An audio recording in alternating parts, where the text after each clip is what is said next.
Now, a Hutch's weather update with Chief Meteorologist Hutch Johnson, brought to you by Robert Gibb and Sons.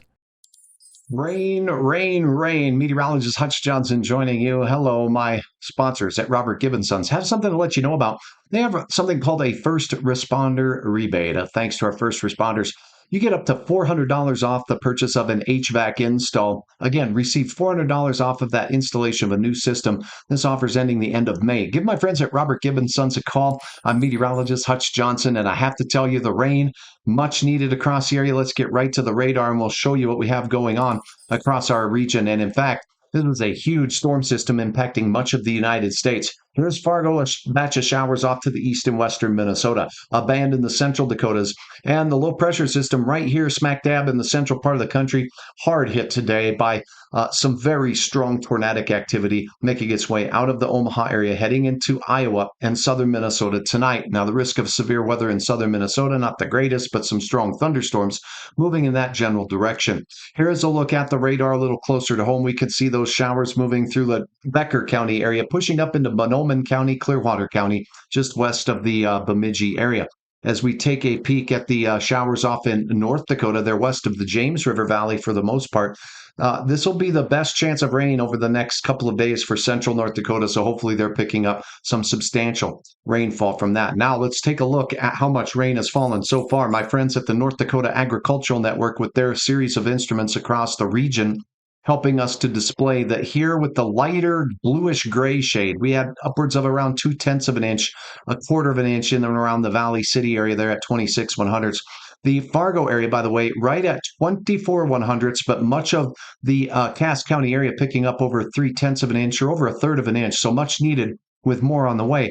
4/10 down in portions of Richland County, nearly 1/2 of an inch near Gwinner, Lisbon at 4/10 of an inch. How about 32 100ths in Jamestown up to the north, 39 100ths as we look up into the Carrington area. Maddock, 63 100ths, and some beautiful, beautiful, much needed rain in north central North Dakota. Look at the Botno Hills up towards Rolla. A lot of you over an inch of rain, and that was very, very badly needed. 8/10 up in the Oliver area in center.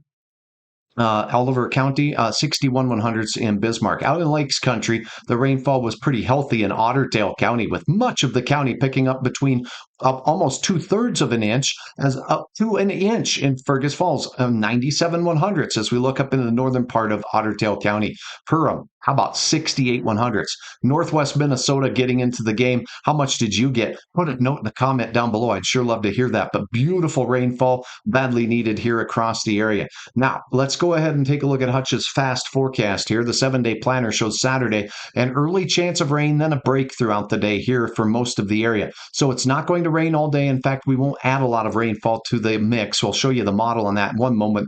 A break for most of Sunday, but late rain showers move in, could mix with flakes into your Monday morning, with another dose of heavy rain for portions of the valley. And then after that, we'll get a little bit of a warm-up for the early part of the work week. May Day, 65 to 70 for a few all in all, and we're not quite hot out there, but still some pleasant temperatures in the offing for you folks. All right, now I want to take a look at a forecast model that's going to take us out and show us just a little bit more with regards to what we're expecting for our rain as we head into the second half of the weekend. Here's what you need to know. We'll go ahead and pull up a look at the American model on this. So here we go, back to the model guidance as we take a peek at the forecast. Now, one thing to keep in mind here is that these larger scale models do make it look like the rain is going to be more widespread. But as we step through, you're looking at the timestamp there of the 27th, which would be your Saturday, heading through the day. Watch how the rain showers will exit the region.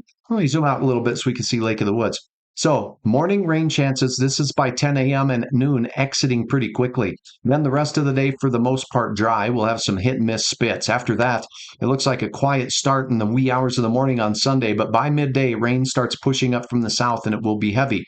But notice, the best chance of rain will be in the eastern Dakotas, not out west, and it will be moderate to heavy at times. And at night, as we head into Monday, it's going to mix with some colder air, and that means a chance of flaky weather. Flaky weather for some, little in the way of snowfall accumulation, although by the morning hours of Monday, we could have some sticky spots out there, or slushy spots, should I say. The ground's pretty warm, but still a shot of flakes mixing in, particularly in our western counties and up north as we go in towards Winnipeg. And again, this is on your Sunday into Monday.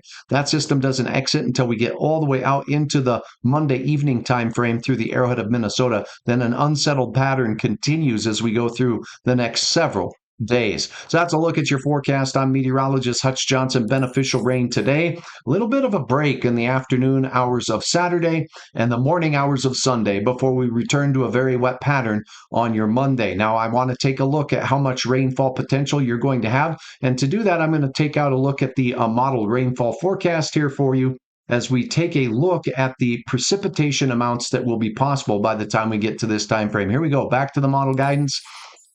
As we take a look, you're looking at a time frame here of May the 2nd, so that's by Thursday. Let me back this off just a little bit as we take a look at the colors. I'll go ahead and highlight what those colors are going to mean for you. Let's go ahead and go right into the 29th, which is Monday night at about, well, let's just go about 10 o'clock or so. Okay, so as we look towards our area, look at Brainerd, look at St. Cloud and the Southern Valley here. How much rain does that mean? We'll go ahead and query this with this little crosshair here. Fargo area, it's picking up an additional inch or so of rain. Down in the Sisseton Hills, an additional inch to 2 inches of rain. And some areas could see over 2 inches of rain in central Minnesota. So that second band, not only overnight tonight, but the second band heading in through the region Sunday night into Monday could bring significant rain. Does look like we could see amounts up in the Northern Valley here of around 0.2 to 0.6 of an inch, rapidly dropping off as we get out to the west. Some of this that you see out here in the Devil's Lake Basin is accounting for what we get tonight and late tonight. So need to keep that in mind. Not all of this is going to fall in the Sunday to Monday event, but essentially a good chance for another batch of much needed rain if you didn't pick up some today. Looks like many of the same areas that got rain today will see the next round as well. I'm meteorologist Hutch Johnson. Have a wonderful weekend. I'll keep you updated right here. And again, some areas, Otter Tail County, parts of central North Dakota, picking up much needed rainfall today. Good news on the weather front. No pun intended.